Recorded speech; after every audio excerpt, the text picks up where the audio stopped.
Shalom, Israel. It's that time again.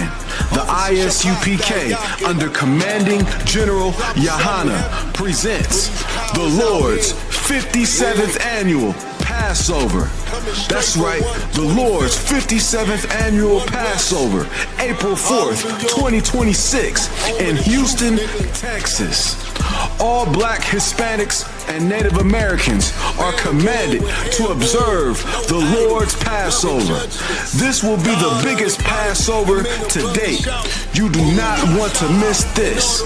Fresh lamb, fresh wine, and bitter herbs as commanded by the Most High. Only $200 per person, ages 17 and up. The biggest event of the year. There is only one Passover, and it's under Commanding General Yahana. See you there, Israel. Shalom. Nobody else there to compare to. Train for war, men of war, and war like apparel. Prefer our leaders, can't get between us. Watch where you stepping.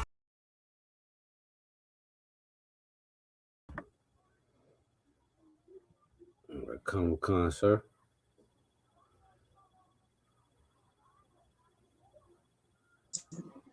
Give me a song. Hey, can I send you some videos?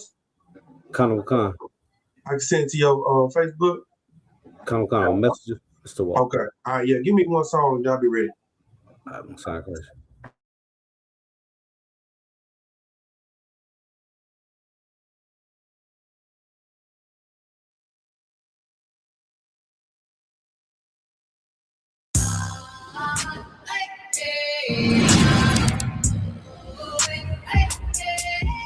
We got Black Latinos and Native Americans. When the Lord says that our kingdom is to come, as long as we follow the law, statutes, and commandments. I got the camera bag. I'm the cameraman. If shit get inactive, I'ma stand it down.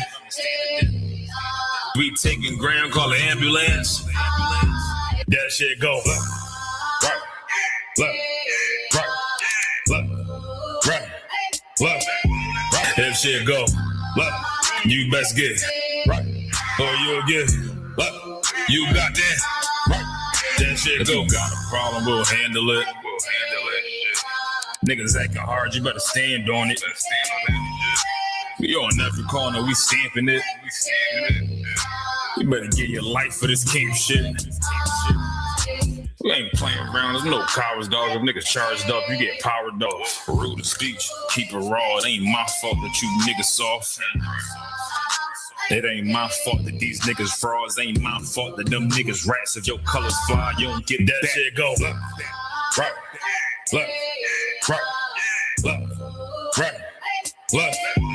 If shit go, look, you best get right, or you'll get look. You got that right. That shit go. Look. If shit go, look, you best get right, or you'll get look. You got that right. That shit go. Wanna go to war, gotta hop into the van. Tryna cut the scene is something you don't understand. Getting checked for my betterment, better take it like a man. Nigga, how you walk away from camp? If you willing to die, you better be willing to stand. Take a trip around the world, see a bunch of corners held by them UPK niggas. All them UPK niggas go to camp. And I'm on Shamar here, hanging out the car. Wonder when I pull up straight to the battlefield. And I'ma make sure niggas make it back home. Say, nigga, what you thought? Yeah, anything moving, I be on. Gotta remind them, we never like them niggas that you saw. If you hear back up, that'll be your last time to get out the way. The price to pay before. That shit go. Nah, for real though. Look. If shit go, look, you best get right, or you'll get look. You got that right.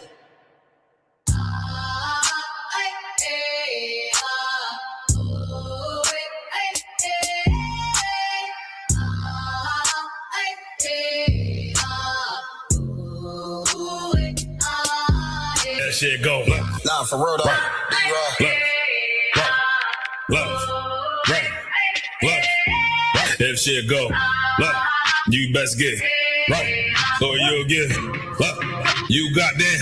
Y'all want to see y'all talk around the top. Move that go. The Father is here.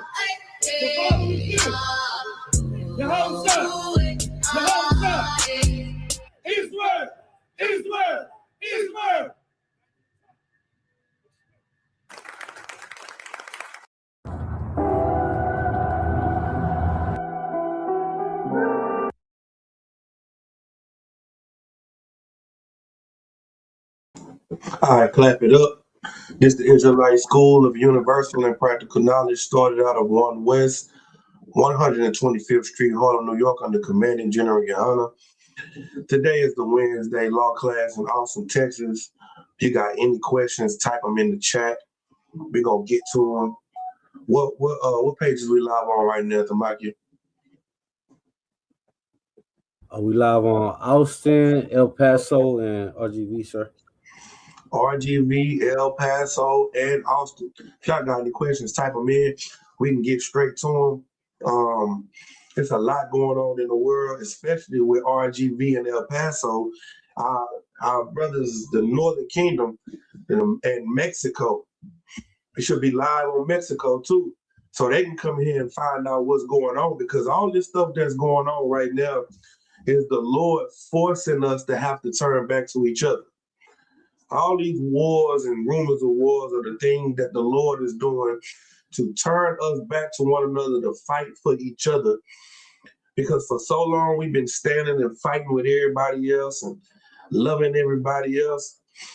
Before class started, it's Black History Month, and I do things with children. And this lady wanted me to do this thing with "We Are the World, We Are the Children."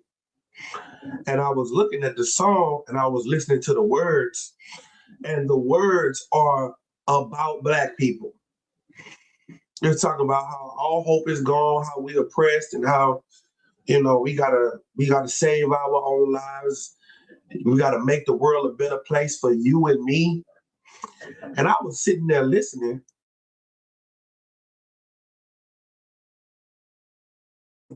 I was listening and I was saying,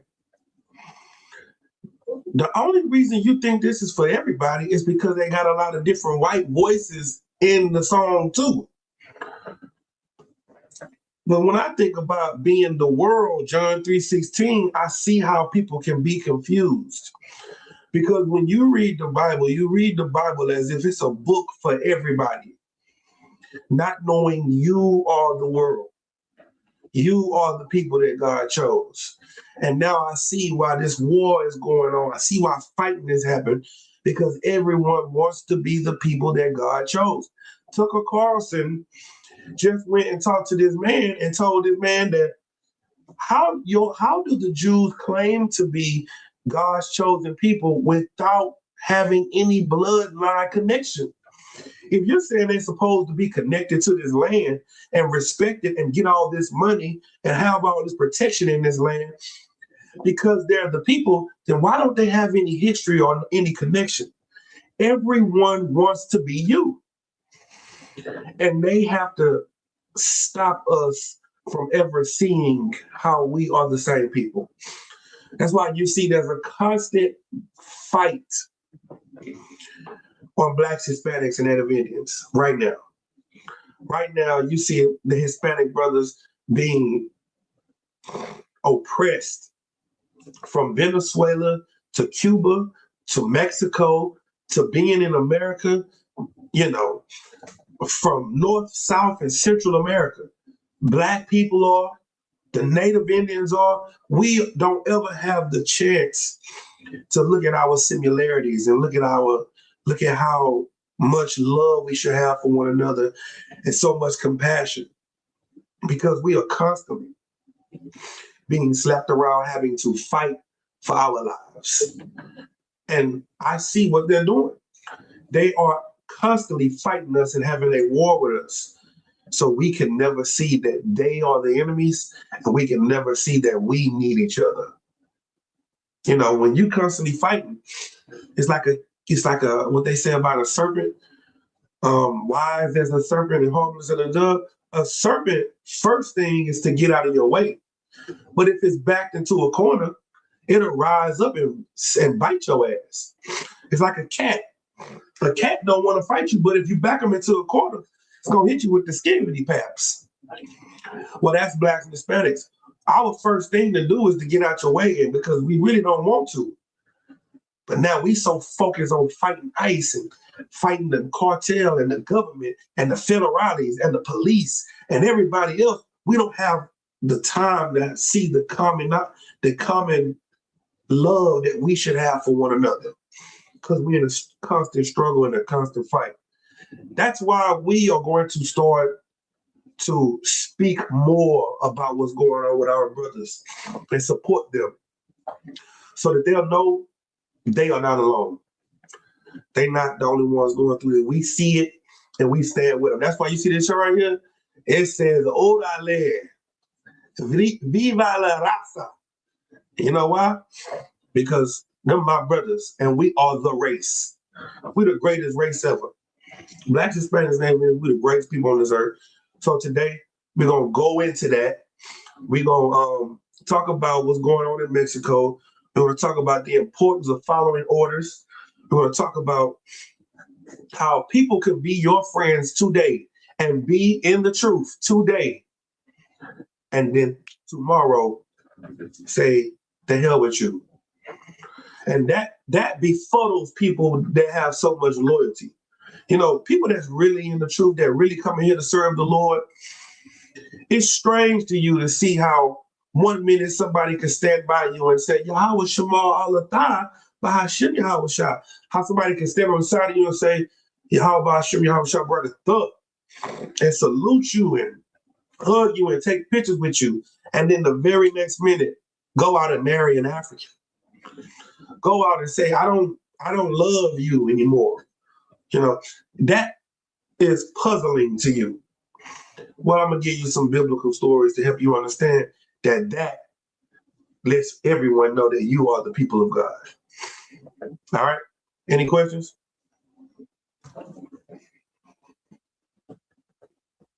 You got to undo your mic. No sweat. Yeah, so many people are being confused right now, and it's alarming for us to be so close to the end with so much happening in your face right now, and the people that's supposed to understand it flee. They run away. They exit stage left. It lets you know that they were never really in here. That's what it lets you know, and it should encourage you, because you are enduring the hardship like a good soldier.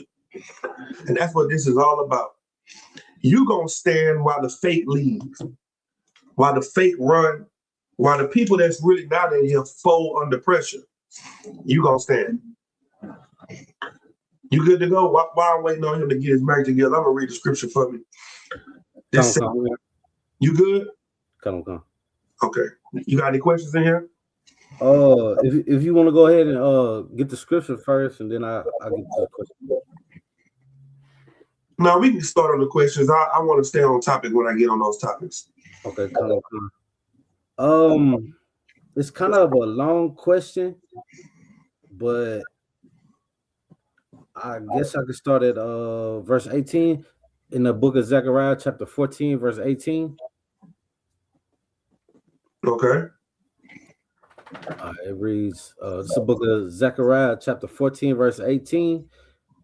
And if the family of Egypt go not up and come not, that have no rain, there shall be the plague, wherewith the Lord will smite the heathen that come not up to the Feast of Tabernacles. So just in this particular scripture, is it talking about actual rain? Yes. Okay, this is talking about when we in our power and in our rulership in our land, right? So we in our land. Matter of fact, go up about 2 verses. Yeah. Go about 2 verses. I think it should be right there. Verse 16. This is the book of Zechariah, chapter 14, verse 16. And it shall come to pass that everyone that is left of all the nations which came against Jerusalem shall even go up from the year to year to worship the King. So this is what's going to happen. Christ's going to come back. He going to make war with everybody. He going to destroy all of our enemies. And he's going to destroy them in a mighty way, meaning he's going to destroy all of their power, which is their nuclear weapons, the things that make them superpowers and super nations to everyone else. He's going to destroy their missiles, their weapons. Speaking of destroying their weapons, give me that video I got. Let me show you. This is perfect. It seems like this is all just supposed to be here. Send me that. Give me that video about destroying their weapons, because the Lord don't have to destroy the white man by destroying his weapons. You know, in your mind, you think that defeating the white man's system, it has to be done through nuclear power, with a laser. It has to be done through the power of some type of military fight. The Lord will destroy the white man. Yeah, that's the one. That's the one I want. Okay. The Lord can destroy them with very simple things. Play that video right there.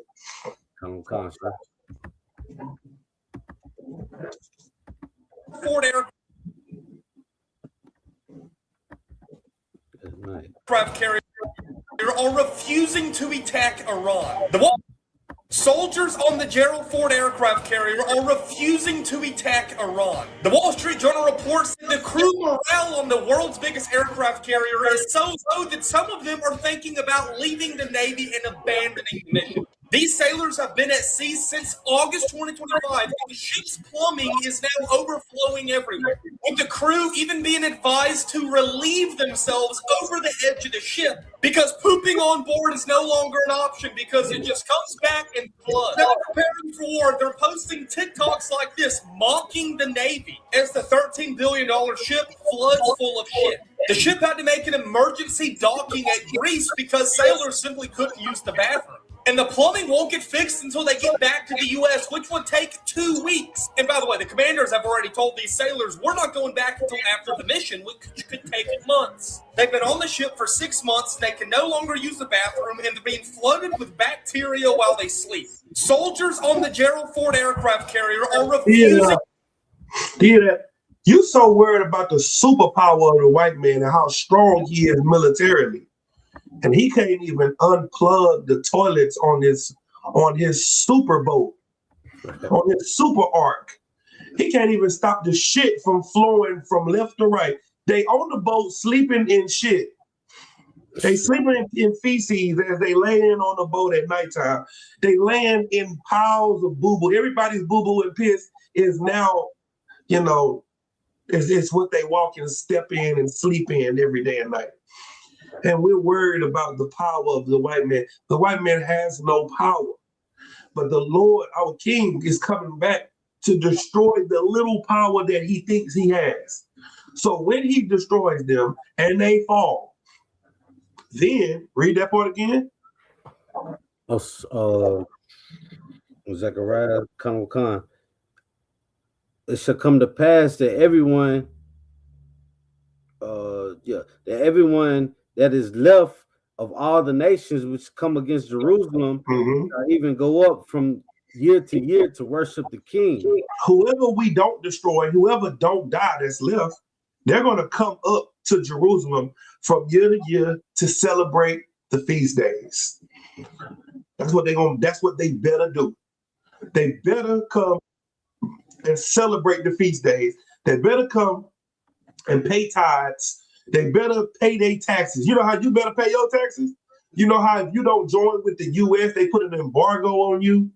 You know how if you need something, you can't get it if the white man say you can't have it? If you need oil, you can't have it? Oh, if you need gas, you can't have it. If you need protection, you can't have it. Well, we're going to do that. We're going to be the superpower on earth. And if you need rain, you can't have it. If you don't come to these feast days, if you don't do what our God say to do, we won't have to worry about you. We'll just stop the rain from coming over you. We'll stop we'll put it in embargo on you. Keep going. Oh, Salagi, we got Mexico about to jump on too, sir. Most High Christ. Let me get the rest of that. Year to year to worship the King, the Lord of hosts, and to keep the Feast of Tabernacles. They better come up year to year to worship our King and the feast days. Keep going. Verse 17. And it shall be that whoso will not come up to all the families of the earth unto Jerusalem to worship the King, the Lord of hosts, even upon them shall be no rain. Even on him, there should be no what? No rain. Y'all won't get no rain. Oh, y'all ain't coming to the feast? Okay. Don't worry about it. Who is Moab there? Nah, Moab ain't showed up yet. I ain't no sweat. No rice for you, Moab. No sushi. We're gonna dry your land out. You need rain for everything. Rain is very important. Without rain, you have a drought. And that's what's gonna happen. If you don't follow what our God say, if you don't come and worship the King, I'm gonna put an embargo on you. Keep going. Verse 18. Oh yeah, verse 18. And if the family of Egypt go not up and come not, that have no rain, there shall be the plague, wherewith the Lord will smite the heathen that come up not to keep the Feast of Tabernacles. You hear that? You know what the Feast of Tabernacle is? It's a remembrance of when we stayed in booths. They're gonna have to yearly go and remember what it's like to stay in booths. And if they don't come, then we're gonna take their rain. And then if they still don't come, we're gonna plague them with plagues. That's what's gonna happen to them. They're gonna get punished. They're gonna get the curses that we got in America. You understand? Come.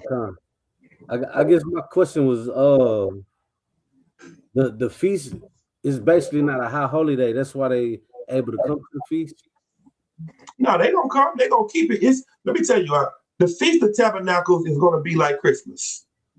The Feast of the Unleavened Bread is gonna be like Easter.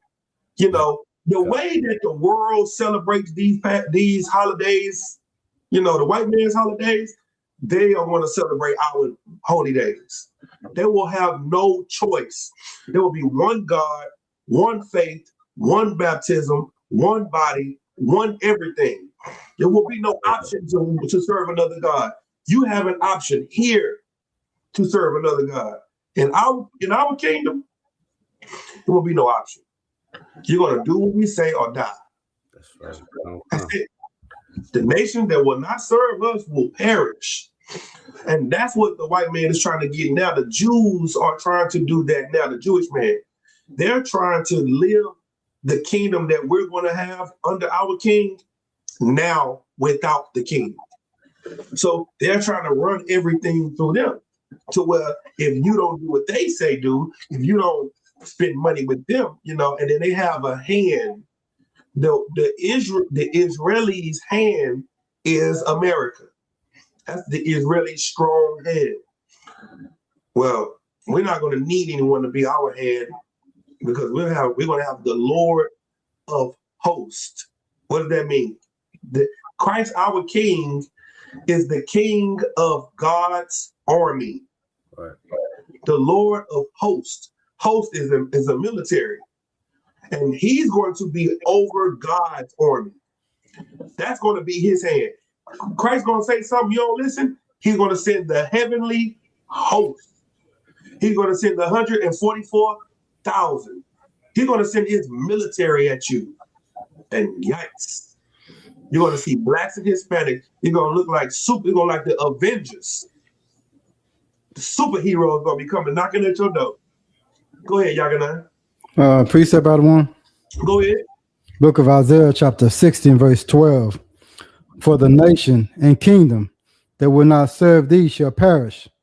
Yeah, those nations shall be utterly wasted.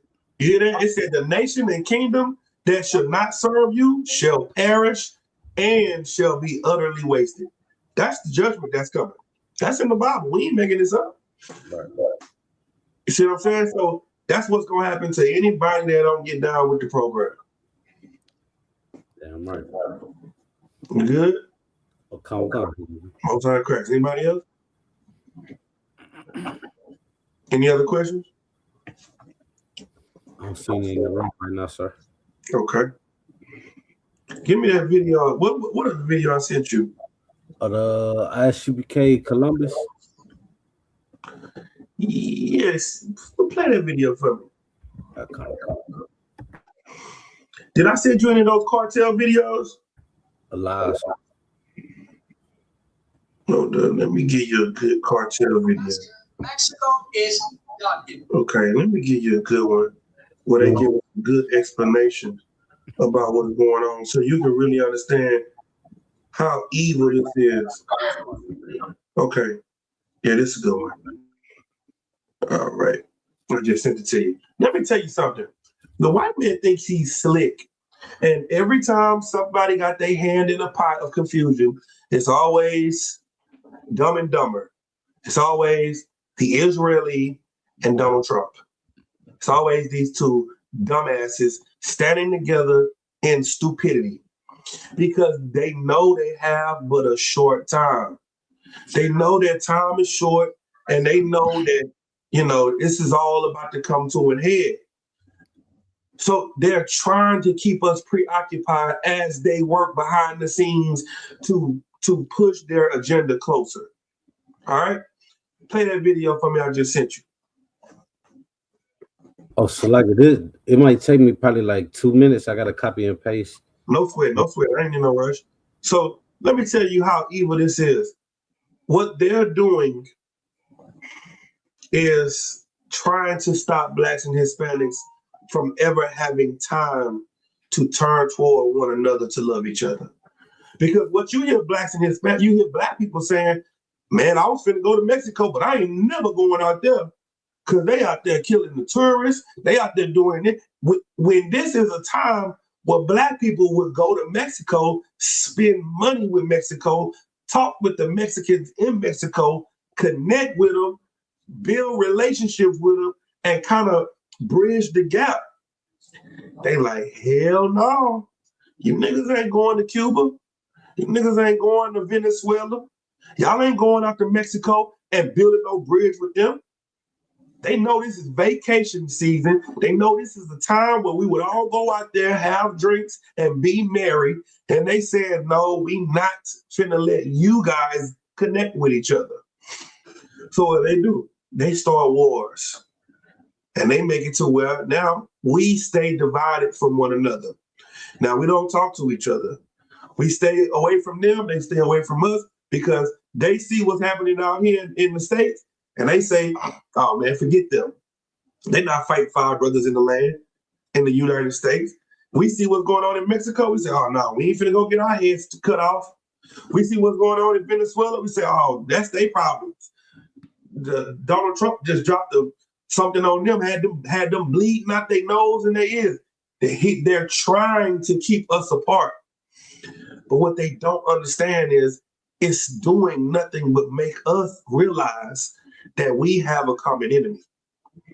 Even though we're separate from each other, we agree that the white man is the devil. And we don't have to stand with each other to agree. We can agree right here on the internet, right here like we're doing on the stage, agree.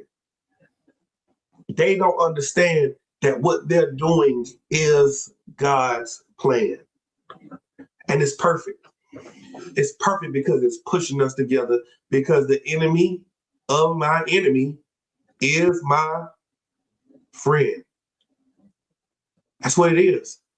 They're going to make us start being friends because we're going to look at them as enemies. And they so arrogant and prideful to think that we'll never see them as enemies because we're constantly fighting and looking at the situation instead of understanding that this is just, this is the plan. Go ahead, you got it?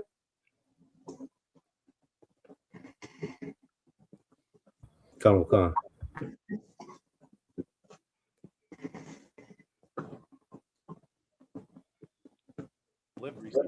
Is what did the U.S. do? And does Israel have anything to do with it? You are not questioning. Hi, everyone. I'm sure you're all seeing the events taking place all over Mexico. And I'm assuming your immediate thought, given everything we have lived recently, is what did the U.S. do? And does Israel have anything to do with it? You are not questioning it in this way. You're still asleep. But for those of you that did immediately think this, I'm here to tell you that your questioning of this is correct. In fact, the US and Israel are precisely the reason why there is continuous civil unrest and now imminent civil war in Mexico. It has been confirmed that Israeli Mossad and or military has entered Mexico to train Mexican cartels on advanced weaponry and explosives, including how to chemically dispose of dead bodies. And not only that, Israel has been supplying weapons to Mexican cartels as well as providing their Israeli spyware technology in order to give cartels the upper hand on politicians, the military, their police forces, and the Mexican government as a whole. Let me say that again. Israel armed and trained Mexican cartel paramilitary forces as the cartels are using Israeli Paragon spyware technology to control the Mexican government and authorities, and this is the exact same spyware technology ICE is using on American citizens and immigrants. The worst part is, this is not new news. If you do simple research, you'll see that Israel has been training and arming cartels for quite some time now. There is literal documented evidence and even videotape footage of Israeli military training and arming the Medellin cartel in Colombia. In fact, they help train cartels to make people vanish in mass. I highly suggest you watch this YouTube video. Israel is notoriously known for arming major conflicts all over the world in our history because their mission and very existence is predicated on destabilizing the world while trying to make their terrorist ethno-state look like a thriving, civilized democracy that's got their shit together. They've armed militias in Sudan, the Congo, Rwanda, Bosnia, all experiencing genocides of their own as a result. They've even armed Haitian militias, where there is now extreme unrest and insecurity as gang militias are running the country and causing a humanitarian crisis. And do you understand that Israel supplied Russia while also supplying Ukraine during their war with each other? Now, why would Israel do that? And if you did your research, you'd know that this is precisely what they do and have been doing in Palestine. Israel arms ISIS-linked gangs and the Palestinian Authority to fight Hamas, when they've also historically propped up Hamas by funding and arming them to create civil unrest between Hamas and Yasser Arafat's Palestinian Liberation Organization, the PLO. This is literally Israel's global playbook. Destabilize to thrive. And don't think I forgot about you, United States of America, who not only permit Israel to operate the way they do, but you facilitate all of the destabilization in Mexico and practically every single destabilized region on earth. And remember how I just showed you that Israel trains cartels? Well, one of the convicted Israeli trainers whistle blew, exposing that they were tied to the CIA. And who do we all know by now is directly tied to the CIA? The Israeli Mossad, which is literally an arm of the CIA, FBI, ICE, ISIS, and everything in between. Oh, and did you know that the US also trains the cartel? Yup. Now let's bring it back to what we're seeing today in Mexico. Let's put 2 and 2 together, everyone. Now, why would Israel arm and train Mexican cartels? So that they can optimally terrorize their own country and government, enough so that the corrupt Mexican government has no choice but to partner with the United States so that they can swoop in and save the day to look like the heroes that stabilized the uncivilized. But in this instance, the US initially tried to distance themselves, where you'll notice that the US gave all the credit to the Mexican military for killing the Mexican cartel leader, El Mencho, when in reality, it's been confirmed on the ground in Mexico that the US Delta Force, a highly secretive Tier 1 Special Missions unit, El Mencho. That coupled with FBI Director Kash Patel's constant admission that he... I don't know if y'all understand what he's saying, but let me just sum it up. The white man is creating damage. He's creating trauma. He's creating war so that he can come in and be the savior. That's what he has always done.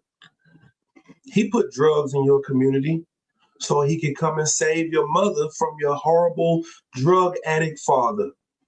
He put liquor stores on every corner of your community so he can swoop in and save your mother from your alcoholic father. The white man put guns in your community so he can send the police in there to save the community from you hoodlum and you thugs in the streets. The white man is the devil the Bible speaks of. And the only thing that is going to save you from the white man is to be righteous. Because if you allow him to come into your community and do anything, he's going to create a situation where you are going to fall right into the trap where you just give him permission and the right to come and kill you and to make himself the hero. That is what they've always done. The Bible calls them the accuser of the brethren. You know why it calls them the accuser of the brethren? Because what they do is they give you the rock, you throw it and break a window, and you get in trouble.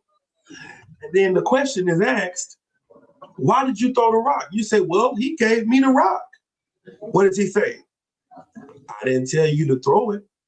I didn't tell you to throw it at the window. You could have skipped the rock across the water. You could have just threw it down at your feet. You decided to throw it at the window. And you have to know that's how he has always operated. The reason we say he's the devil is because he's a deceiver. He's a liar. And he acts like he's good and kind and he's doing things for your benefit or for your good.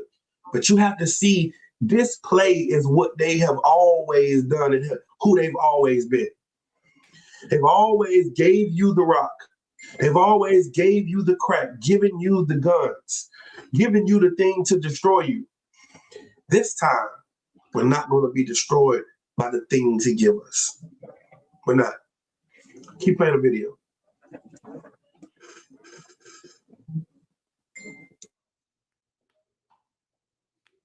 Along with other agents, have been in Mexico performing operations against Mexican cartels, exposes everything we need to know. This is why you saw headlines start off like this, then morph to this, and are now reported like this. Because the U.S. did this with the help of their masters of destabilization, the terrorist ethno-state of Israel. And the thing is, the cartels all know this by now, which is why you are seeing the cartels all retaliate on a large scale across Mexico. They know that the U.S. didn't just provide the intel, but they were on the ground helping militarily. Remember how I said the U.S. Delta Force was behind this assassination? Guess who came out to play as a result? The Los Deltas, which is the elite paramilitary unit under the CJNG, the Jalisco New Generation Cartel, which has now been deployed against the Mexican government for colluding with the U.S. in the assassination of El Mencho. And yes, the Los Deltas are deliberately named after the U.S. Delta Force. The thing is, this is all a strategic play by the U.S. through and through, because they knew the cartels would react this way, causing a literal civil war, all at the behest and coordination of the U.S. and Israel. And what do the U.S. and Israel do best? They take the turmoil that they created in order to paint it as inner turmoil created by the drug lords and terrorists, so that the U.S. can now fully insert themselves militarily to carpet bomb whatever the hell they want while taking control of the Mexican government, thus securing any resources they need to boost the U.S. economy. And this is precisely why we say everything is connected and tied back to the shit starters of our planet, the terrorist ethno-state of Israel and their partners in crime, the United States of America. Have a great day. The world is waking up to the truth about the white man. The world is seeing him for the shit starter that he is. For so long, you've believed that you were the bad people, you were the criminals. You thought that black people were worse than white people until you just found out recently that white people have been eating babies since Rome, since Greece.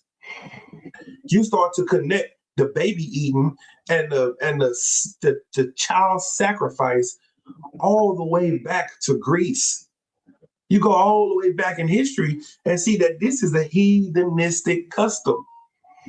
The only way people are really able to stomach and see what they're doing is you just starting to look at it as this is just a white people thing. That's how you looking at it. You looking at it like, well, this is what white people do. This is a white people thing. Go ahead, Tamaki. Man, so like if I could, you just click the bulb in my brain. Even like the history of Zeus was his father ate all the kids. was it him or Hercules? One of them? Like that's their father. Yeah, Kronos. I think Kronos was the one that ate all of his kids, and his mother hid Zeus and gave his father a stone. Right. And then he came and unalived his father and freed his brothers and sisters out of his father's stomach. That is how the white man's culture has always been. What you got to understand is that that's not our culture. That's not who we are. We have always fought together. And they don't ever want you to see how we've always stood side by side. They don't want you to see how we've always stood for one another and been there for each other. I hear so many people say Hispanics can't be the children of Israel because they never been through slavery. You don't know history. You don't know that the slave trade was started with them. You don't know how they fought. Give me my last video. This is going to bring me right to where I need to go. You don't know how they fought for you time and time again. You talk about the Black Panthers, but then you forget about the Brown Berets. The Brown Berets and the Black Panthers put the food program in the hood together. Go ahead and play that out. Play that video.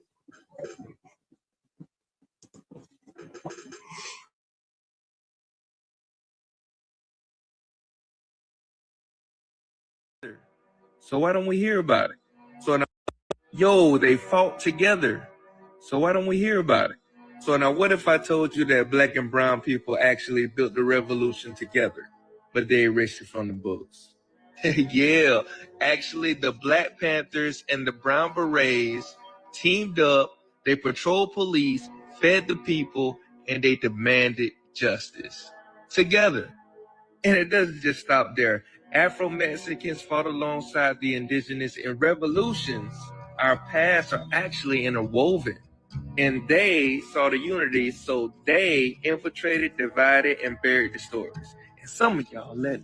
But we still here, still connected, still rising together. The excellence we achieve every day is real. So what have you been taught? What do you believe and what do you know? Proof that black and brown power defeats white supremacy. Give me Jeremiah 50 and 33. Jeremiah 50 and 33. The only way we're going to get out of this mindset is to first know the history that we have always stood side by side. That's the thing that's going to build the compassion, is to know that we've been bamboozled into believing that we've never been together when we've always been together through everything, even oppression. Read that. It's the book of Jeremiah, chapter 50, verse 33. Thus said the Lord of hosts, the children of Israel and the children of Judah were oppressed together. The northern kingdom and the southern kingdom have been oppressed together. You looking for your brother in the African. You looking for your brother in a white man. When your brother is the one that's oppressed with you. They've been oppressed together, and the white man is always trying to join himself to your oppression. Because the only reason white poor people are being oppressed because rich white people hate poor white people. And they want to join, during the Black Panther Party, you had the Rainbow Coalition. That was the black, the brown, the Native Indians, and the poor whites. Yeah. The poor whites joined the Rainbow Coalition. That's what it was called before the Black Panther Party. Well, Judah and Israel has been oppressed together. Not Judah and the white man. No. Because, the Jewish man is a white man too. The Jewish man, he's just a white man that claims to be a Jew. He's no different than the white men in America and Switzerland and Russia and Germany. He's no different. He just gave himself a different class system by being Jewish. He's no different, but he hates his brother. And the hatred of your brother is white culture. That comes from white people. Black and brown people love our brothers. We love one another. Right. We die and kill for each other. That's our culture. Our culture is to fight for each other. I seen a video on TikTok, and this East Indian dude that worked behind the counter, he had like a fake black eye. And all the brothers was coming in there, and they were saying, "Hey, buddy, what happened to your eye? Oh, no, let's go. Shut the store down. We finna go get them." That's our culture. Our culture is to fight for the people we love. And we fought for America for so long because we loved America. We fought for the white man because we loved the white man. You can't tell me about loving everybody. We've loved everybody. We've given our lives for every race, for every cause. We marched in every war. We fought in every war. We stood with everybody, but nobody has stood with us but Blacks and Hispanics and Native Indians. We are the only ones standing by each other when it's our time to be at pain. When a white woman wanted rights, Black women marched with her. When the Chinese wanted rights, Black people march with Chinese people. But when Blacks and Hispanics go through everything that they go through, no Asian, no white man, no East Indian in sight. When they say pray for Palestine, guess who praying for Palestine? Niggas, Mexicans. I'm watching Mexicans wrapping rosary beads all around their hands, praying to Mother Mary for Palestine. But nobody praying for Mexico. Nobody praying for Venezuela. No problem. We're not going to ask you to pray no more. Because now we see that Judah and Israel are the ones that are being oppressed together. Keep going.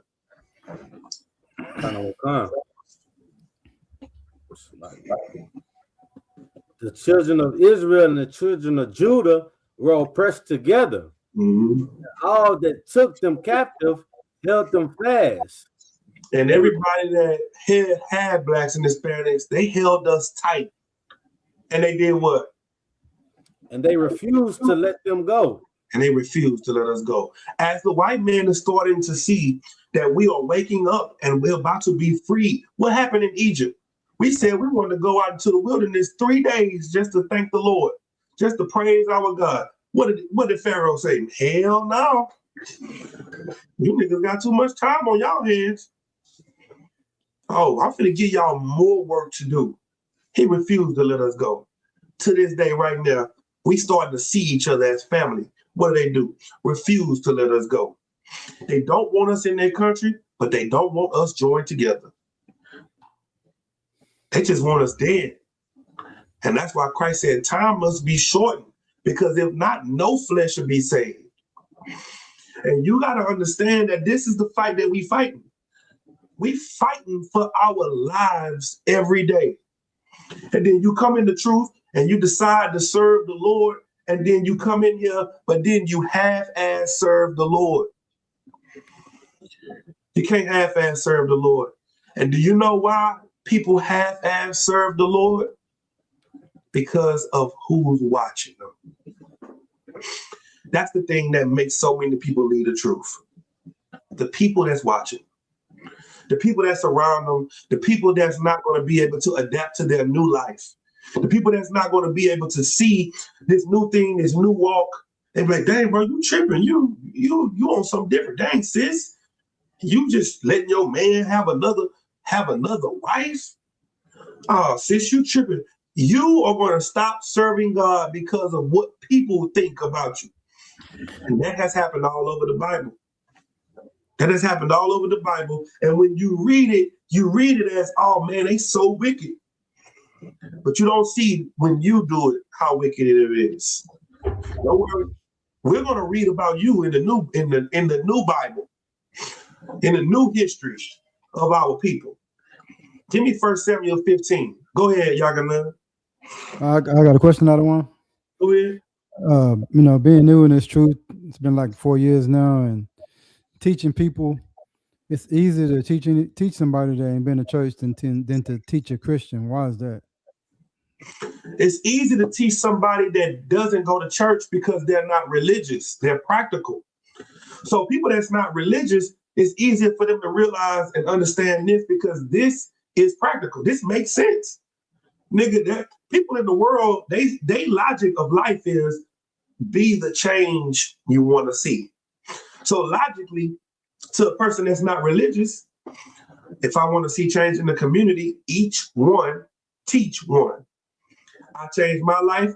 I teach him to change his life. He applies it. He changed. He teaches kids. His kids go in the community. They teach other kids. We all teach more people. And then the community change from one person changing.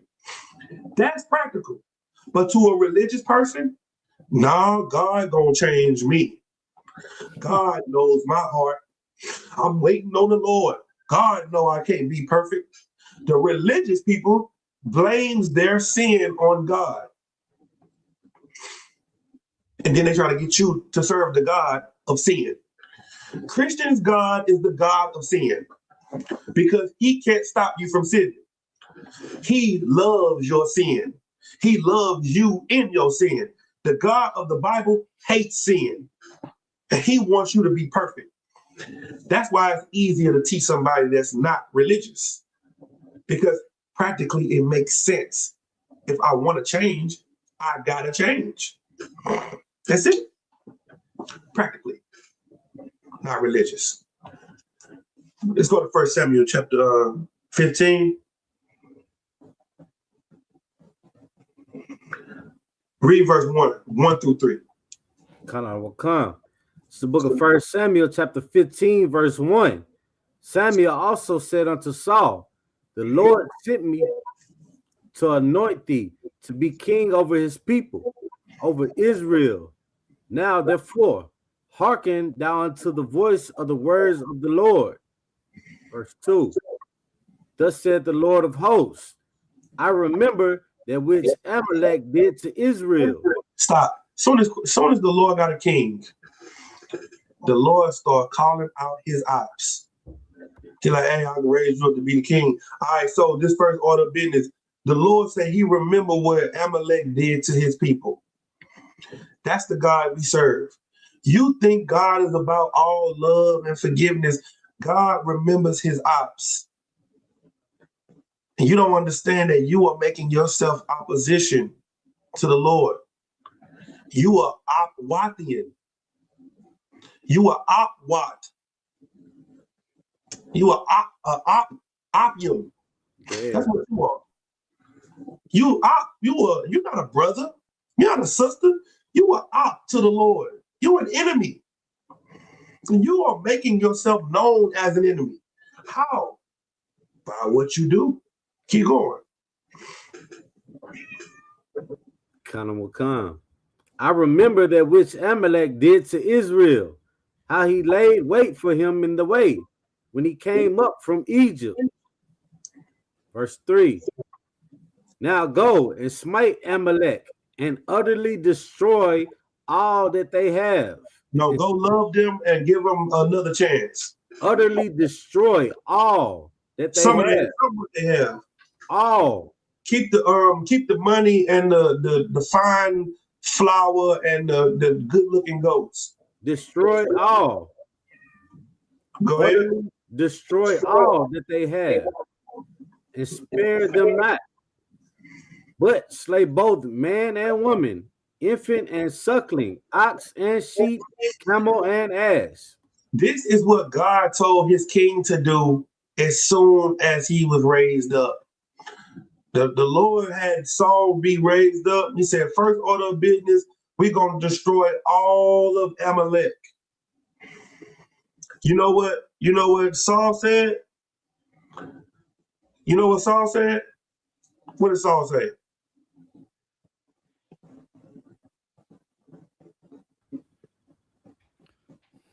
Tamakia? Are you talking about when he's supposed to kill the Amalek? No, what did he say after he got the order? He said Kana will come, but he ain't complete the order. Kana won't come. What did he say? He said Kana won't come. What he said? He said Kana won't come. Come, sir. See, a lot of people think because they say Kana won't come that they good. That they doing what they said they were supposed to do. Hey, Salakia, hey, I need you to do this. Kana won't come. Then you come back and you say, I asked you to do this. Oh, yeah, about that. That's how you in the truth. You come up in here, you are, come on, sir. Come on, sir. And you don't do a damn thing nobody tell you to do. The Lord gave the order. And the Saul said, come on, sir, I'm going to go out and I'm going to whoop their ass and I'm going to do exactly what you said. Read verse 8. Verse 8. And he took Agag, a king of the Amalekites, alive. He did what? He took Agag, the king of the Amalekites, alive, and utterly destroyed all the people with the edge of the sword. Keep going. Verse 9. But Saul and the people spared Agag. But what? But Saul and the people spared. But Saul and the people. And the people. You see, the people is involved in this again. See how the people make you sway your judgment on what you should do, what's right and what's wrong, because the people are involved. That's the reason you can't follow the Lord, because you got the people behind you in your ear telling you that maybe we should just kill Agag. I mean, kill the people, but not the king. Because remember, we can bring Agag back to the house and build the morale up of the people. Everybody see the king. We bring him in, flood him around, beat his ass in front of everybody, and, build up the morale of the people.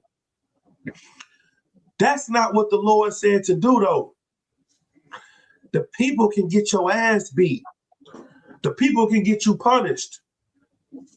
Your family, your friends that you're trying to impress and live for can be the reason you're not moving forward in the truth and being solid, because you still holding on for the people.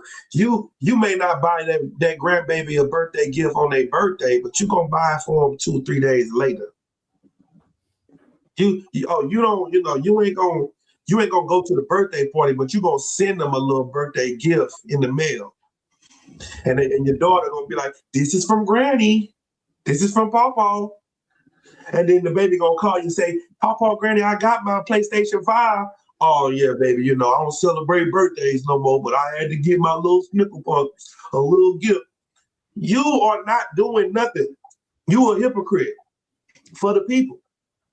So now when your children grow up and they are hypocrites, they got it from their mama. They got it from you. Keep going.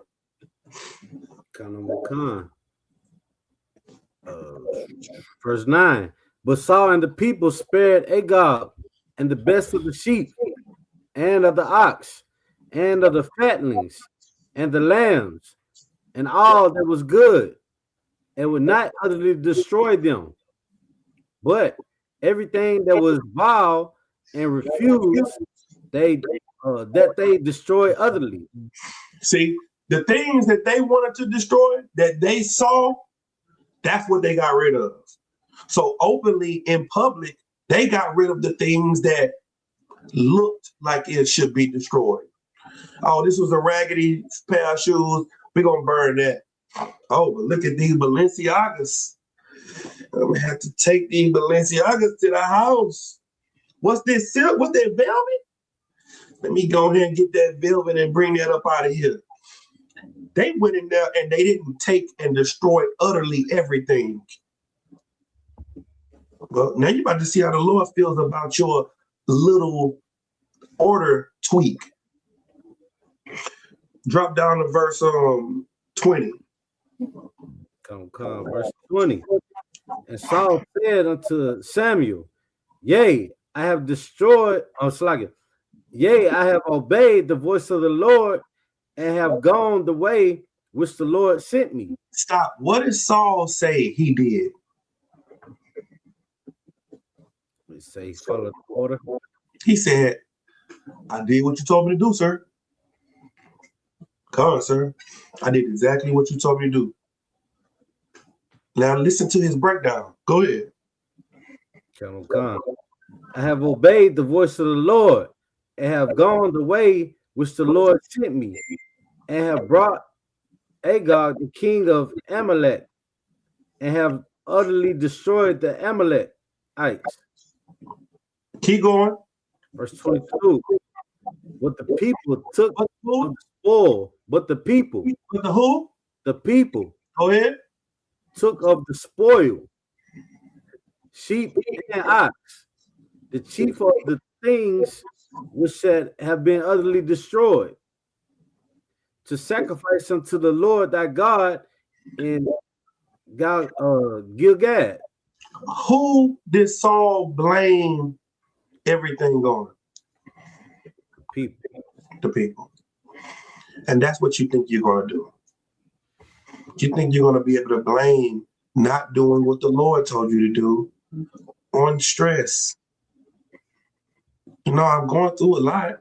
I needed the weed. You know how it is. I be stressed out. I'm broke. I need to go ahead and get high. You know, but my baby, she want to see birthday parties. She got them at the school. I had to get a little Christmas gift. Oh, well, I let them. You want to blame everything on everybody else, just like Adam did. But Adam got in order, and Adam said, "Khan, I don't want Khan."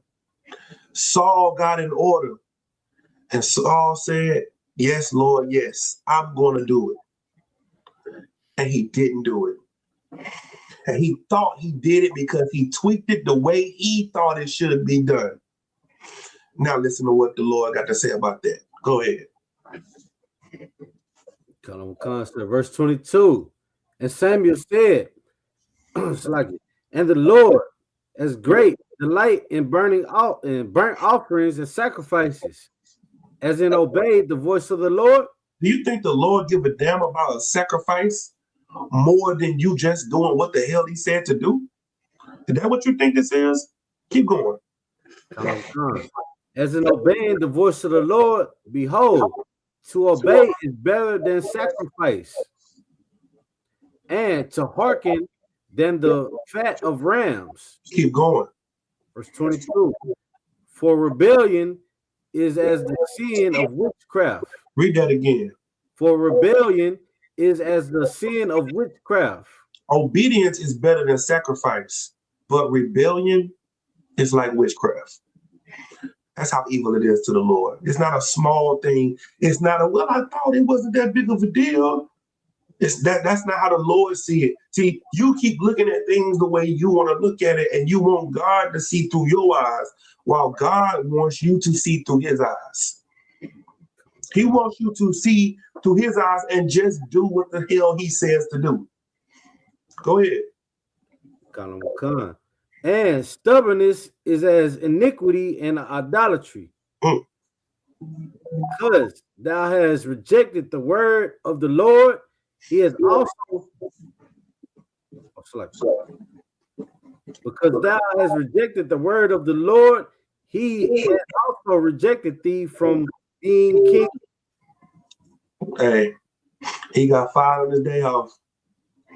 He got fired as soon as he got in office. He got in office, got anointed, got fired.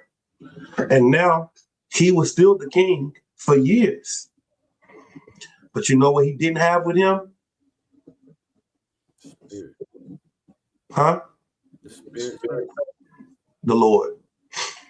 He was the man. He was in the truth. He was walking in the school. He's standing in the school right here with you, side by side, arms linked up, saluting at the cookout, cooking and moving tables and chairs and helping you. But you know what's gone from him forever? The Spirit. And David said, Lord, if you do anything, please don't take your Spirit from me. The Spirit of the Lord is why you're in the school, because that's what you want. You want the zeal of the Lord to do his work, to do his will, to fight, to stand against the things that he want to destroy. That's what you want. You don't want to just be here because it looks like it's cool. You want to look like you were, some type of rebel. No, you come in here because you want to obey better than sacrifice. Well, this is what happened to you. Now Saul had to be king for another, 20-something years without the Spirit of God with him. And you know what had to happen? A lot of people had to die. A lot of wars had to be lost. And other men had to be raised up in his stead. And you know what started to happen to Saul? He started to hate righteous men. He started to look at his brothers that he loved once upon a time. And he started to hate them. He started to hate them because they loved God and he didn't. Listen at what he said. Keep going.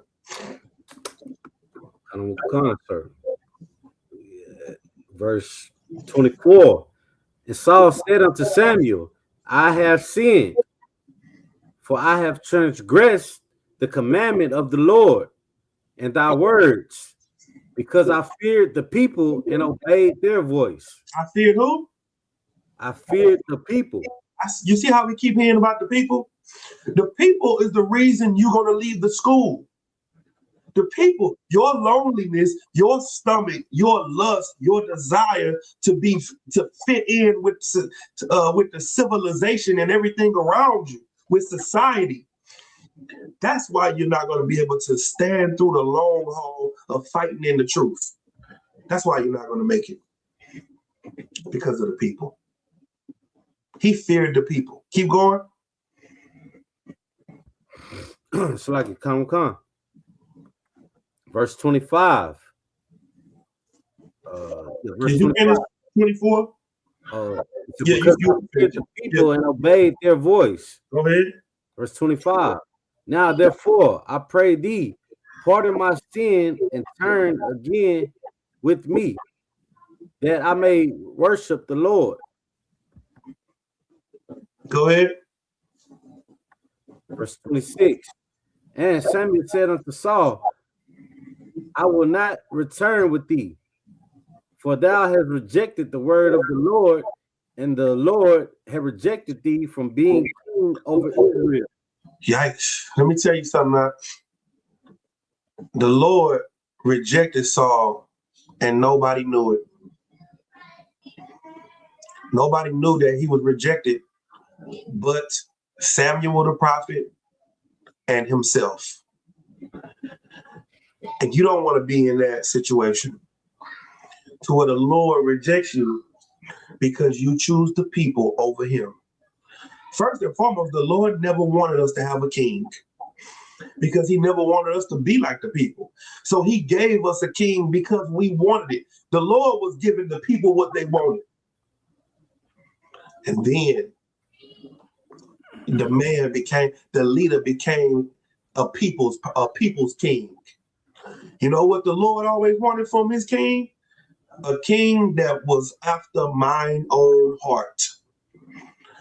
You come in the truth to be after the heart of the Lord, to do what the Lord wants you to do instead of what you want to do, instead of how you think things should move. That's why you're here. If you want to be a hypocrite, you can go anywhere in the earth to be a hypocrite. But you come in here to be after the Lord's heart. That's why you're here.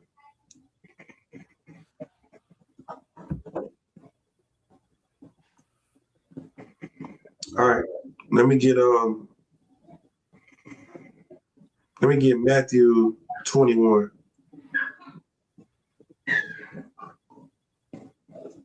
This is gonna help you understand how, people love you 1 minute.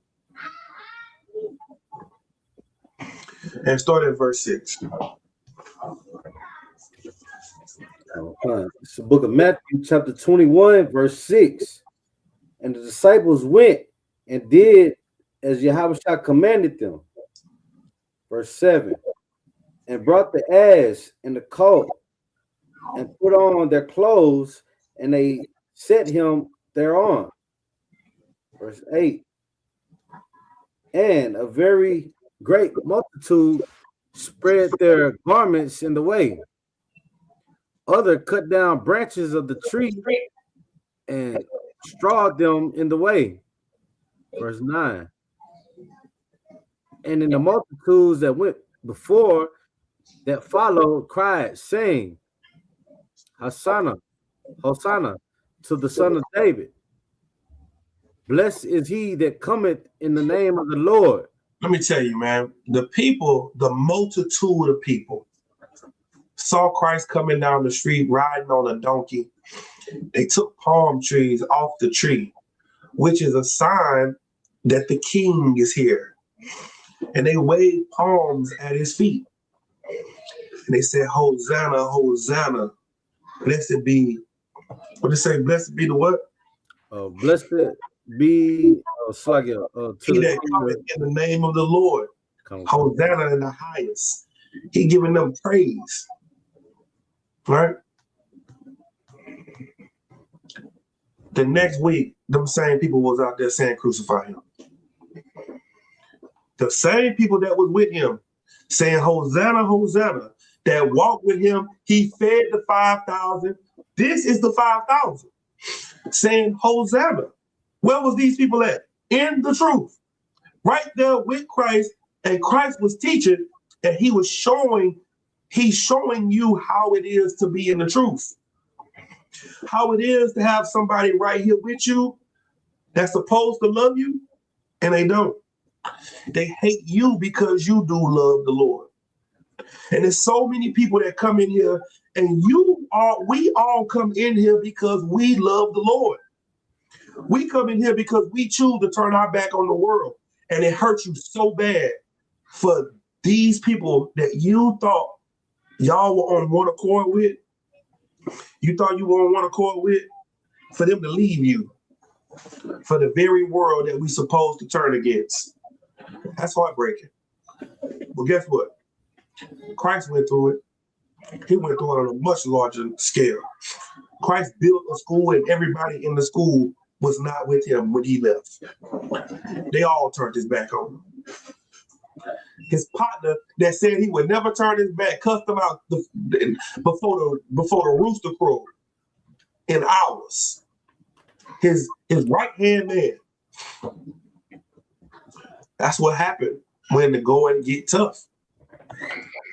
Let me tell you something about the Pharisees and the Sadducees. There are a lot of people that are Pharisees and Sadducees spiritually that may walk among you. And the only way you're going to know if they're not, by what they do. Not by them saying cut out of one kind. Because anybody can say cut out of one kind, but to follow the order proves who you're really with. Give me verse 33. Same chapter. Verse 33. Here another parable. There was a certain householder which planted a vineyard and hedged it round about, and digged wine press in it, and built a tower, and let it out to a husbandman, and went into a far country. So there's a certain man that had this land, and he built up a city and left it to people. The husbandman, that's the farmer. That's the man that's over the garden, over the land. So Christ is saying, you are in a vineyard that don't belong to you, and you were left in charge of the vineyard. Keep going. Come on. Verse 34. And when the time of the fruit drew near, he sent the servants to the husbandman. You know who the servants are? You are the servants. The prophets of God are the servants. And now, when it's time to bring the people in, we got to go out and battle the husbandmen. That's the Christian church. That's the religious leaders, the politicians. Keep going. What was that? That they might receive the fruits of it. Verse 35. And the husbandman took his servants and beat one and killed another and stoned another. So that he take the prophets of God, beat them, stone them, and kill them. He take the men of God that do the work of God and brutalize them. Keep going. Come. Verse 36. Again, he sent another servant more than the first, and they did unto them likewise. So then he said, maybe it was just that group of men. So let me send out more prophets, more than the first. Let me not send out, a handful of prophets. Let me send out a bigger group. Keep going. Come. Verse 37. But last of them, he sent unto them his son, saying, they will reverence my son. He said, you know what? They killing my prophets, but you know who they won't kill? My son. They'll respect my son because they know he my son. Keep going. Verse 38. But when the husbandmen saw the son, they said among themselves, this is the hair. How you say that? The heir. Come, let us kill him. And let us kill him. They looked at him and said, this is the Son of God. This is the heir of the throne. This is the king. Let's kill him. Keep going. This is the heir. Come, let us kill him. And let us seize on his inheritance. And let us do what? And let us seize on his inheritance. Yeah, let us take his inheritance too. Let us get him out of the way and just sit on the throne and rule forever and ever without him. And that's what so many people think they're going to do. You think you're going to get to the kingdom of heaven without going through the straight gate. You think you're going to be able to enter in another way. You think that you're going to be able to be a Yeshua Israelite, and you're going to be able to join the ranks of the righteous when no one holds you accountable because you're a hypocrite. You need someone to help govern you. That's what this whole system is set up for. That's what Christ gave his life for, so that we can come together and we can have a structure that governs us. But you're not governed. You're a vagabond. Keep going. Come. Verse 39. And they caught him and cast him out of the vineyard and slew him. Verse 40. When the Lord therefore of the vineyard cometh, what will he do unto those husbandmen? Keep going. Verse 41. They said unto him, he will miserably destroy those wicked men and will let out his vineyard unto other husbandmen, which shall render him the fruits in their seasons. Keep going. Verse 42. Jesus said, like, you know what's going to happen? Everybody that you looked up to for so long and respected, your T.D. Jakes and your Creflo Dollars and your Joel Osteens and your religious leaders and your Martin Luther Kings, they have now been cast away. They've been kicked out of the garden, out of the vineyard. They no longer the husbandmen. Now, even white people stand up and say, hey, how are you the Jews? You don't have no history here. You don't have any language here. You don't have. Now everybody's starting to wake their eyes up to what we've been saying, because there are new husbandmen coming into the garden, new men coming into the vineyard, because they are the ones that rejected Christ. We're not rejecting them. Keep going. Verse 42. Jesus said unto them, do ye never read in the scriptures, the stone which the builders rejected, the same has become the head of the corner. This is the Lord's doing, and it is marvelous in our eyes. Keep going. Verse 43. Therefore say I unto you, the kingdom of God shall be taken from you and given to a nation, bringing forth the fruits thereof.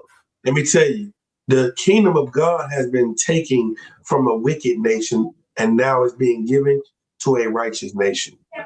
Brothers and sisters that come up in here, we are cleaning you up. The thing that we pride ourselves on is what?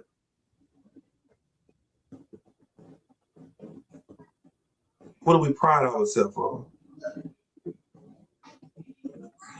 What is the thing that makes us know we're not like anyone else? Go ahead. Being reborn. Yeah, but give me another phrase. What's something that we know we are that nobody else is? We're not, I'm sorry, we're not this, but everyone else is. Hypocrite. Yes.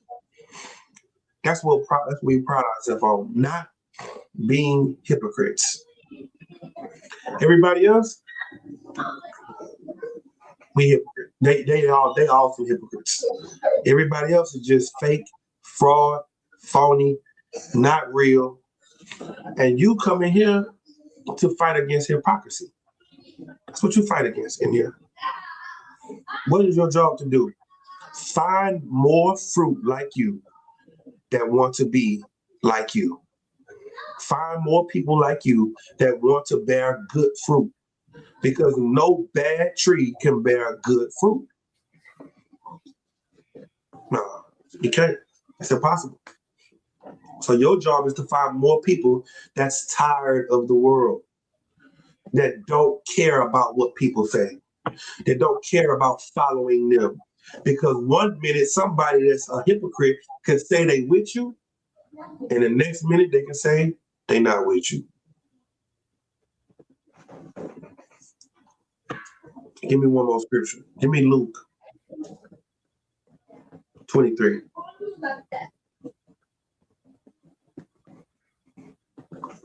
Luke 23.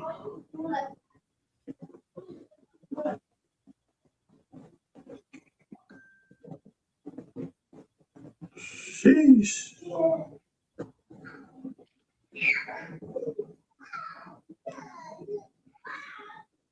You ready? Come on. You want me to start at 1? 28.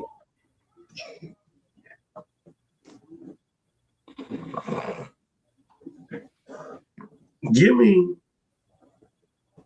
verse 11. Come. Now, you know, Pilate did not want to crucify Christ. And he was trying his best not to crucify Christ. So what he found out was Christ is from Galilee.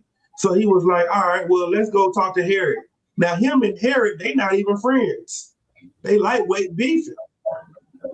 Read what you got. This is the book of Luke, chapter 23, verse 11.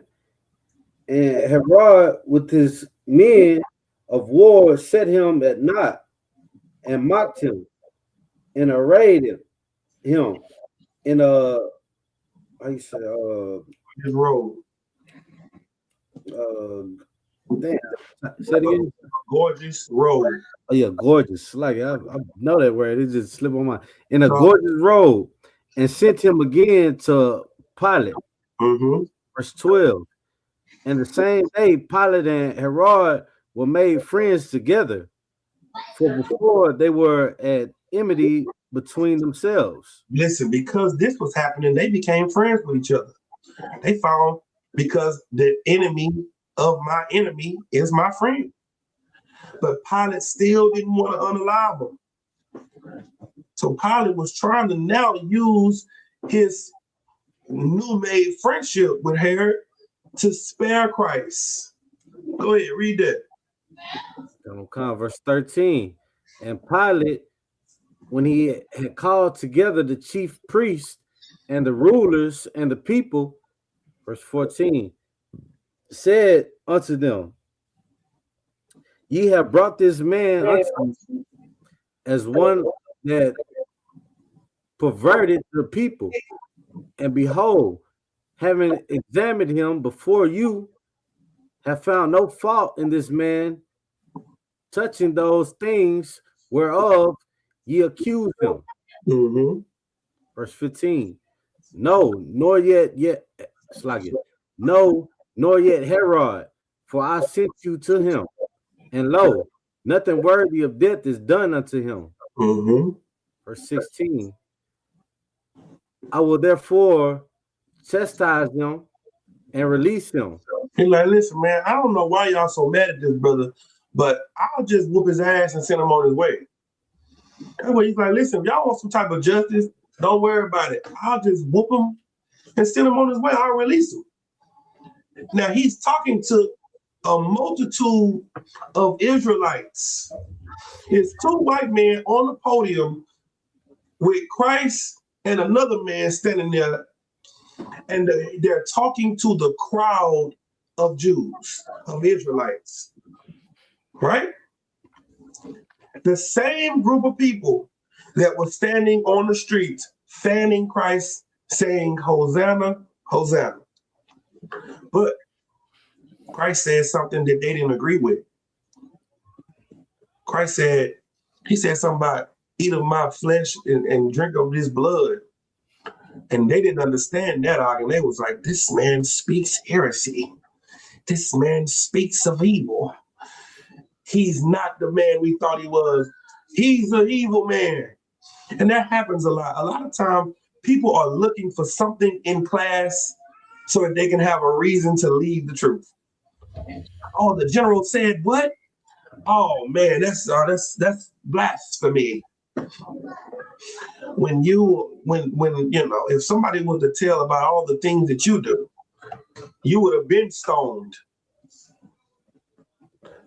If somebody brings your wife to come and sit on the podium and to tell all the things that you do, yikes. Keep going. Verse 17. For of necessity he must release one unto them at the feast. Verse 18. And they cried out all at once, saying, away with this man and release unto us Barabbas. He said, away with this man and release unto us Barabbas. Now let's see who Barabbas is. Go ahead. Verse 19. Who for a certain sedition made in the city and for murder was cast into prison. This man for certain was a murderer. Christ had committed no crimes, done no wrong, but this man that they were saying to free was an absolute murderer. But they were saying, let him go. Keep going. Verse 20. And can you just imagine somebody that's an absolute adulteress looking at you and talking about your marriage? Somebody that's an absolute liar looking at you and saying that you're a liar? Somebody that's an absolute criminal, evil person have the audacity to sit up and try to judge you. Can you imagine that? Could you imagine what Christ was going through? And all these people are people that he loved and fought with and stood by. And now he's looking at them as they cry out to let the murderer go. Imagine that your brother that you was standing with and feeding and healing his mama and making his daddy walk and making the lame to see and counseling them and breaking bread with them and making food for them and spending time with them and building a relationship with them. And now you look out into the crowd and they are talking shit about you. You read the comments and they in the comments talking about you. You look on the screen and they making a video about you. Do you know how that feels? Do you know how it feels to have someone that was so close to you that you love just slap you in the face and turn into an enemy? Well, that's following Christ, right? Because Christ saw everybody he stood with and stood for and gave his life for stand up and say, keep reading. Come, verse 20. Pilate, therefore, willing to release Yahushua, spake again to them. Verse 22. But they cried, saying, crucify him, crucify him. He said what? Crucify him, crucify him. What did his partner say to him? Crucify him, crucify him. People that he healed and fed and took care of, they yelled out to the police and said what? Crucify him, crucify him. Yeah, this is what you're going to have to understand being in the truth. Your mama going to call the laws on you and say he in the code. When they start persecuting, people are going to make sure you get persecuted first. Why? Because you follow Christ. The people have always been the enemy to righteousness. And if you can lock that in your mind, you have to ignore the voices of the people. Because the people are the reason you are weak in your righteousness. The people are the ones that won't let you forgive yourself. Yeah, we've all done things that we all deserve to be crucified for, but don't let the people remind you of who you used to be. Because now that you're in here, you are not that person anymore. And if you are that person, you're in the right place to change. Right. If you are still messing up and doing things that's wrong, you're in the perfect place to get help. But call and get help before someone tries to expose you. Because you know who's going to make sure everyone know that you are not sincere? Tamaki? Satan. Nah. Well, you're Satan. But who's going to make sure that you never look like a righteous man? Who's going to make sure the world knows that you are a hypocrite? That he say he in that school, he trying to be better, but he not. Who's going to make sure you never get the pat on your back for changing? Tamaki. The people. The people. Remember that. Remember that the people don't love you. The people never love you. The people never will love you. People never will give you props for the change that you've done. The people will always remember your sins. You better remember that. But what you better do is you better fight against the people. You better fight against everything that they've told you and how they tried to destroy you and how they try to destroy you. And you better become a new creature in Christ. That's what you better do. Because the people not on your side. Your family is not on your side. We went and buried my brother the other day. We went and buried my brother and all his family that hate us. All 10 of them. All 10 of them that can't stand us, that couldn't stand what we was doing for him, that was never there for him when he needed help, that wasn't there for him when he needed food or clothes, or when he needed to be bailed out of jail, or if he needed a bill paid, or if he needed a place to stay. None of those family members were there. But the people were sure there to talk noise about him, sure there to oppress him, sure there to find out what he had when he left. That's what the people are here to do. The people are here to beat you with sore strokes, even in your death. Not so. Not here. We're not going to do that. We're not going to do that here. We're going to love each other. We're going to love each other in life and death. We're going to stand there. We feel that little church thing up from wall to wall. Brothers standing all in the hallways. Brothers standing, they wasn't nowhere to sit. We was all over the floor, everywhere. We took care of our brother like we did in life. We took care of him in death the same way we did in life. Fuck the people. Right. We don't give a damn about the people. The people ain't never did nothing but hurt us. Now, don't be the people in here. Don't come in here and be the people. We already got the people out there that we fighting against. Everything else outside the truth is something we got to fight against. Do not be the people beside me. Baba Kushar, please. Be somebody standing next to me in here that I know is standing next to me. So, give me 1 John 2:19.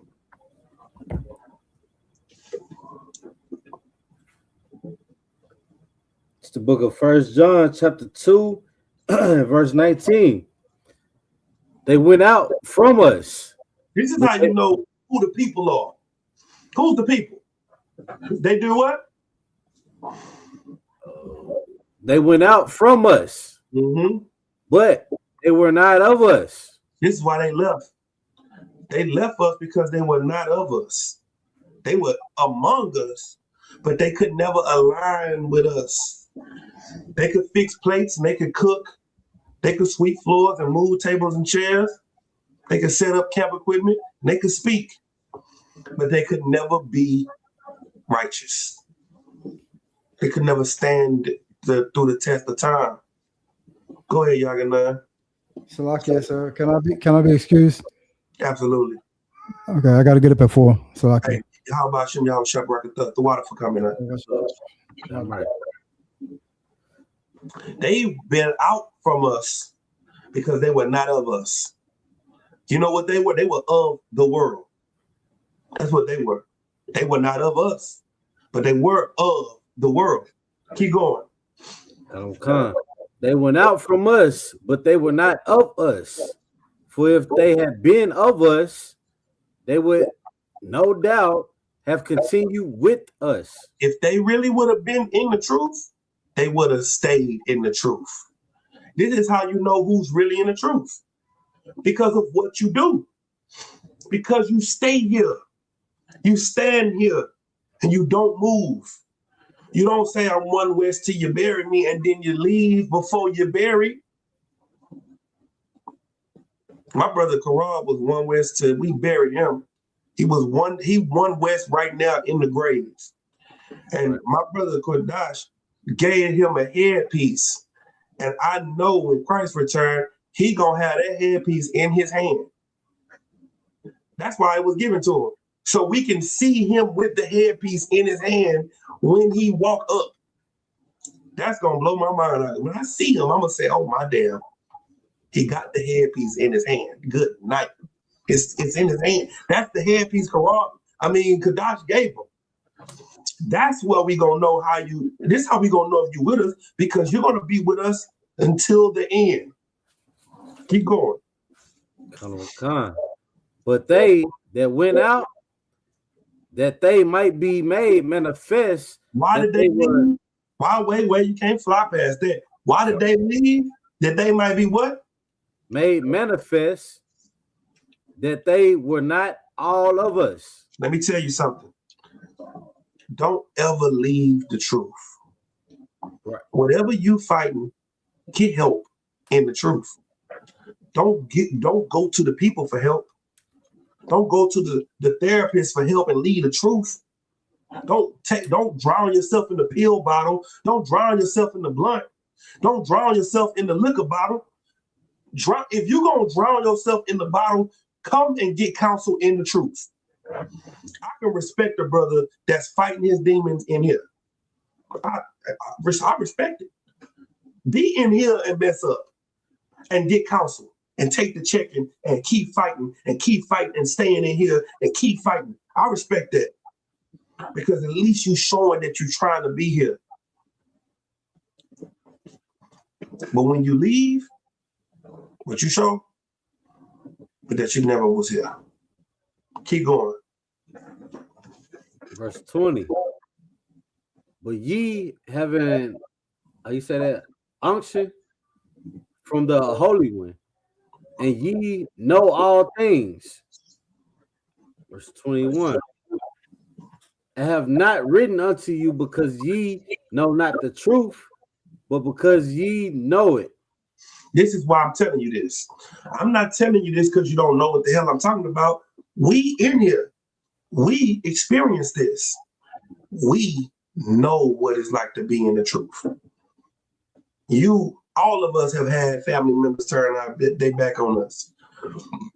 Lost jobs, lost friends, lost kids, lost wives, husbands, lost people that's close to you, mother, father. Why? Because you decide to serve the Lord. You're going to have to understand that walking this walk is hard. This is not easy. It's not supposed to be easy, but it's worth it, because what we have in here is real. What's going on out there with the people, that's not real. That's fake. And they're going to see how fake it is in a few minutes. It's being exposed more and more every day. Give me John 15. It's being exposed more and more every single day. And there's nowhere else to look. There's nowhere else to turn. Read verse 17. So blacks and Hispanics, this is what we got to do. We got to come together and love each other. Read verse 17. This is the book of John, chapter 15, verse 17. These things I command you, that ye love one another. This is what you got to know. We got to love each other. That's what we got to do. While the world is fighting against us, while the people is hating us, while the white man is sending military after us, the police, the ICE, the federales, the La Deltas, the Delta Force, the CIA, the FBI, all the three-letter agencies sending everybody after us. All we got is each other, and we got to love each other. Keep going.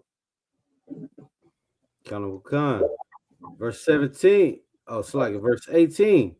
If the world hates you, ye know that it hated me before it hated you. If the world hates you, it's because it hated him first. You are the representative of him right now. So that means you're going to get the treatment they gave him. They didn't kill Christ because they loved him. They killed him because they hated him. They said crucified him to a man that gave his life for them. Keep going. Verse 19. If you were of the world would love his own. When you were smoking weed, the world what? Of the world would love his own. You was being a hoe and a pimp, the world what? Would love his own. When you sold drugs, the world what?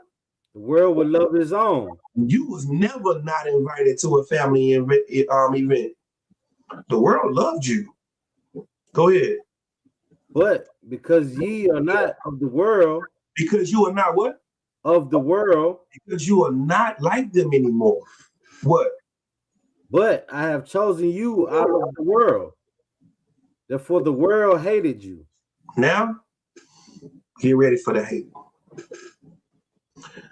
All I want to say is, let the world hate us, but let's not hate us in here. Let us love one another. You hear, Christ is talking to the men he's leaving behind, and he's trying to let them know it's already going to be hard enough. Y'all can't hate each other. That's why he started it with, y'all got to love ye one another. Because the world going to hate you because you represent me. So you can't hate each other. We don't have room for hate for each other no more.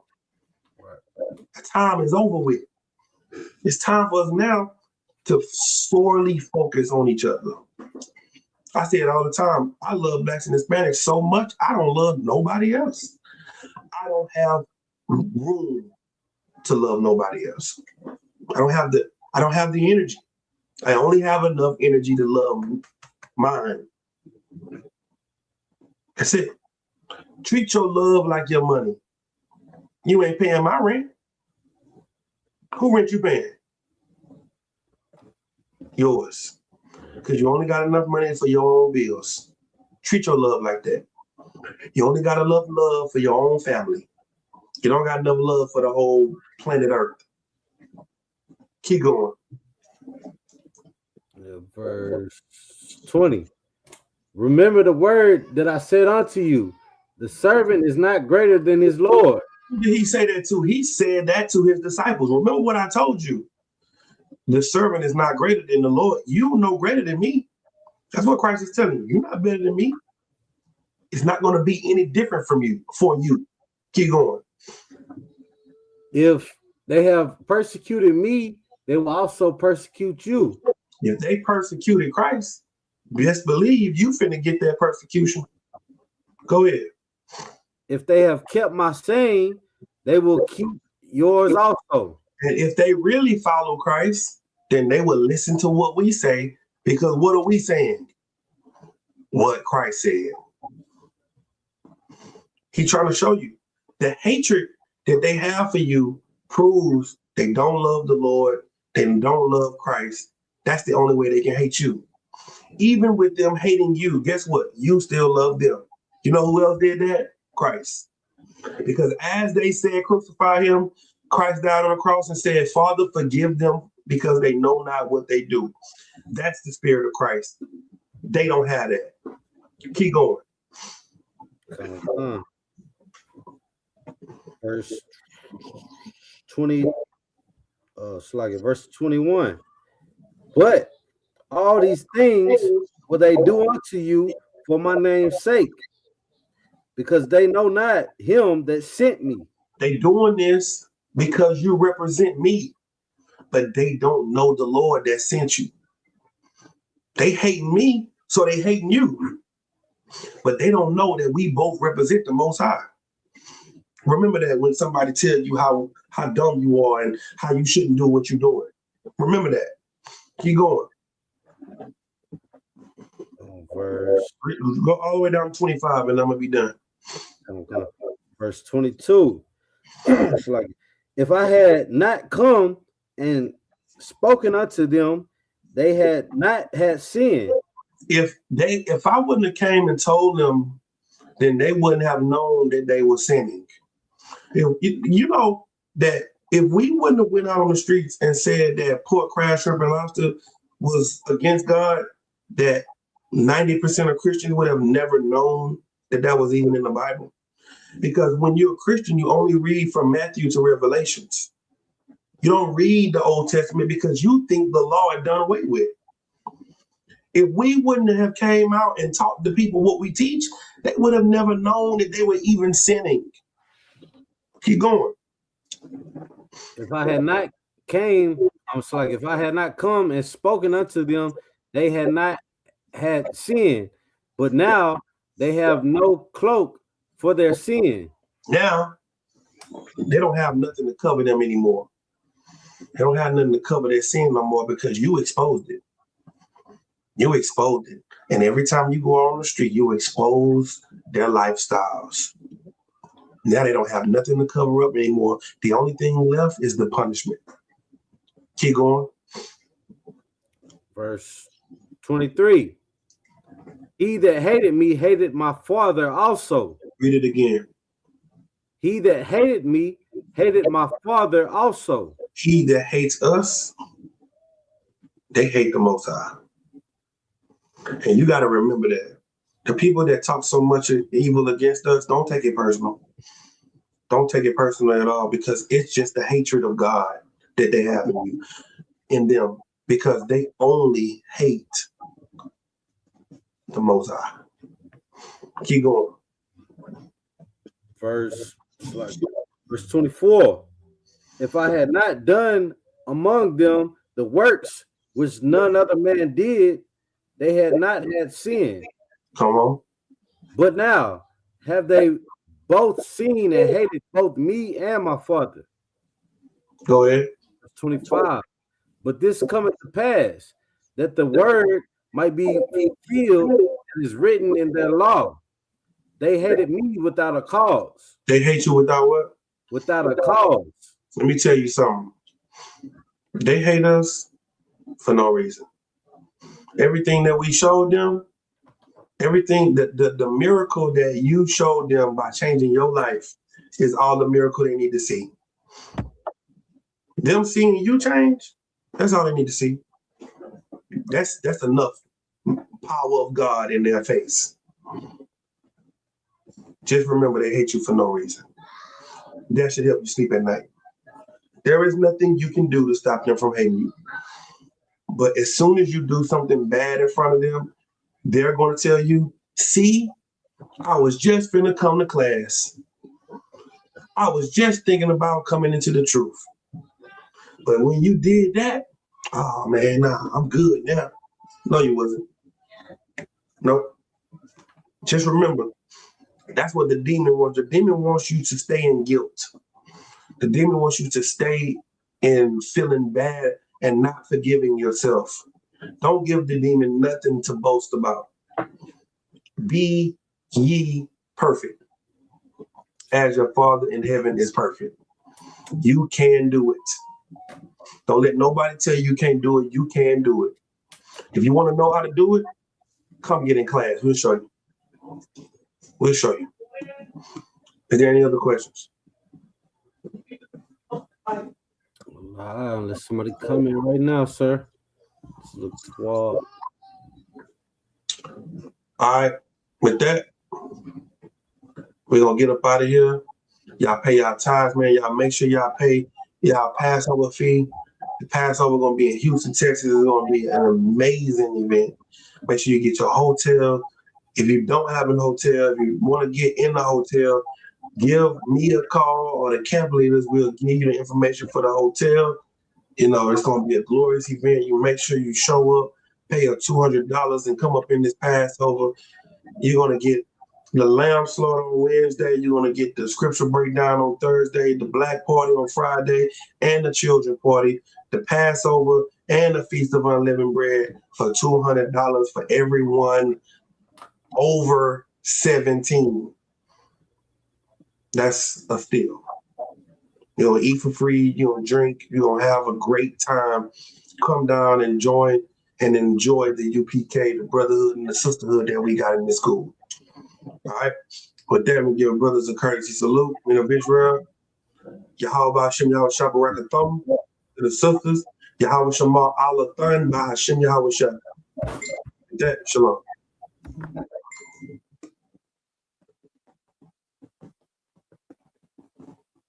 Shalom, Israel.